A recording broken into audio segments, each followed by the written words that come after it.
Hello students, मैं आपको महात्मा गांधी जी के 2 चैप्टर इसमें करा चुकी हूँ ऑलरेडी। और अब मैं ये लास्ट चैप्टर स्टार्ट कर रही हूँ इस वीडियो में। एजुकेशन इसका टेक्स्ट है।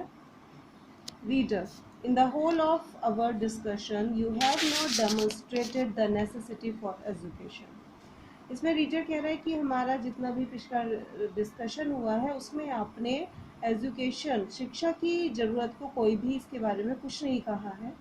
We always complain of this absence among us, और हम हमेशा कंप्लेन करते हैं कि हमारे बीच में शिक्षा बहुत कम है। We notice a movement for compulsory education in our country, और साथ ही एक आंदोलन भी कंपलसरी एजुकेशन का हम अपना देश में देखते हैं। The Maharaja Goykar has introduced in his territories, और महाराजा गोयकर ने अपने टेरिटरीज में, अपने राज्य में इस चीज़ को इसकी शुरुआत भी कर दी है।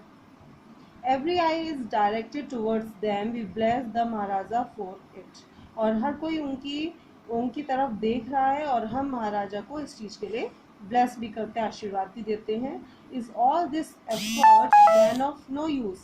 तो क्या आपके अकॉर्डिंग इस सब एफर्ट का कोई यूज़ नहीं है?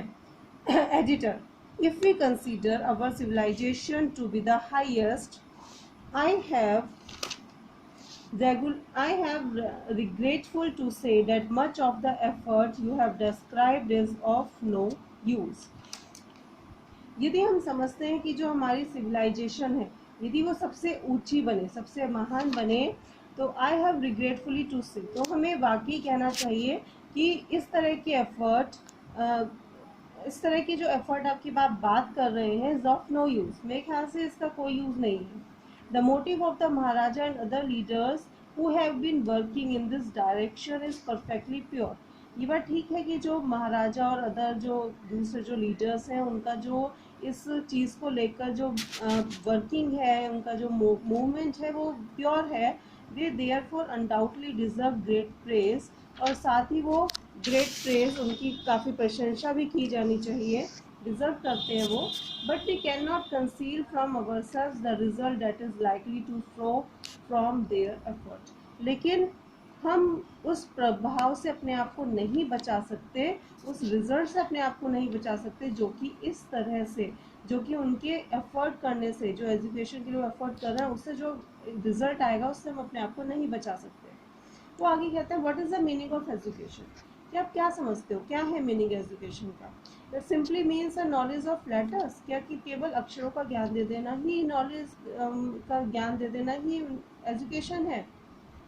It is merely an instrument. जो अक्षर ज्ञान है वो केवल एक मीन है, एक साधन है, इंस्ट्रूमेंट है। And an instrument may be well used और अब्यूज्ड, और जो इंस्ट्रूमेंट होता है उसका उपयोग भी हो सकता है और अनुपयोग भी। कुछ लोग उसका गलत उपयोग भी कर सकते हैं।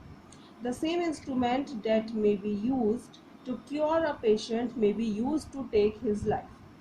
वही इंस्ट्रूमेंट जो कि एक पेशेंट के इलाज के काम आता है, वही उसकी जान भी ले सकता है।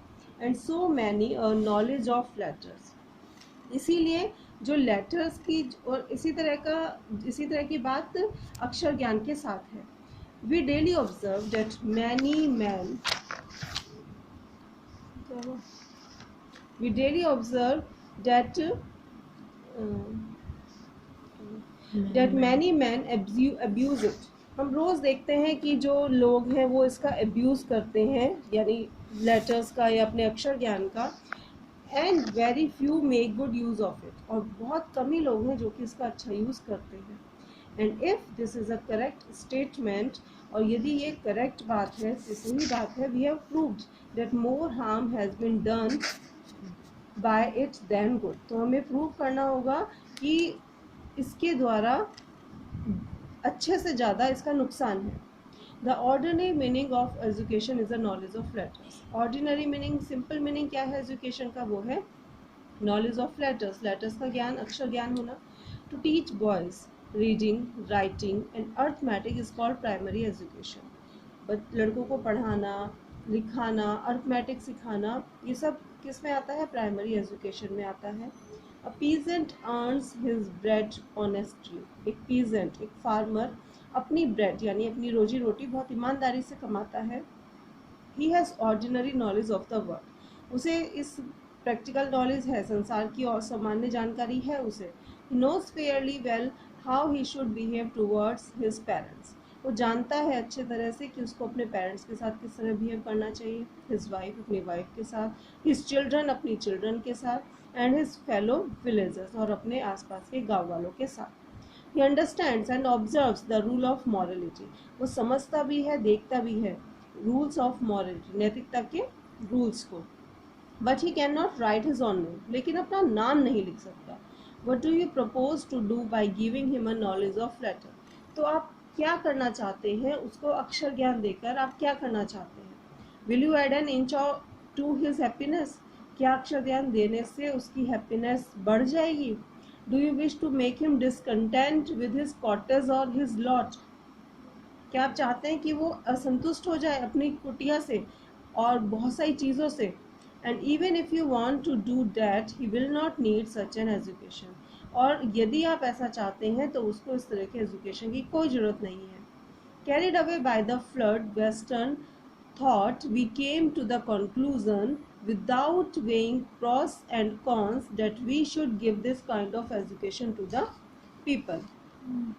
और यदि हम फ्लड इस तरह की आधुनिकता को देखें, आधुनिकता को सोचें उसके बारे में, तो हम इस कंक्लूजन पे आ सकते हैं कि इसके लाभ हानि को सोचे बिना वी शुड, क्या हमें दे दे लाभ हानि सोचे बिना क्या हमें इस टाइप की एजुकेशन लोगों को देनी चाहिए। Now let us take higher education, अब हायर एजुकेशन की बात करते हैं। I have learn geography, astronomy, algebra, geometry etcetera, what of that, यानी मैं कई सारे सब्जेक्ट्स पढ़ चुका हूँ। In what way have I benefited my self और दोज अराउंड मी, क्या मैंने इन सब सब्जेक्ट्स के द्वारा दूसरे लोगों को और अपने को क्या लाभ पहुँचाया है। Why have I learn these things, मैंने ये चीज़ें क्यों पढ़ी, क्यों सीखी। प्रोफेसर हक्सले हैज़ दस डिफाइंड एजुकेशन, प्रोफेसर हक्सले ने एजुकेशन को डिफाइन किया है। That man I think has had a liberal education, who has been so trained in youth that his body is the ready servant of his will and does with ease and pleasure all the work. हुक्सले कहते हैं कि वो आदमी, मैं मानता हूँ कि उसने ही एक अच्छी एक उदार एजुकेशन ली है, जिसने अपने आप को यूथ यानी अपनी यंग एज में ही अपने आप को ट्रेन कर लिया है। That his body is ready servant to his will, कि जो उसकी बॉडी है वो उसकी इच्छाओं की सर्वेंट रहे, यानी जिसे हम कहते हैं कि इंद्रियों पर विजय प्राप्त होना।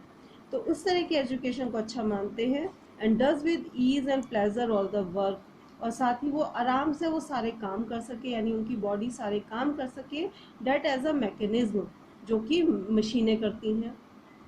इट इज़ कैपेबल ऑफ, जिस तरह की मशीनें काम कर सकती हैं उस तरह की वो खुद अपने आप अपनी बॉडी से उस तरह की काम कर सके।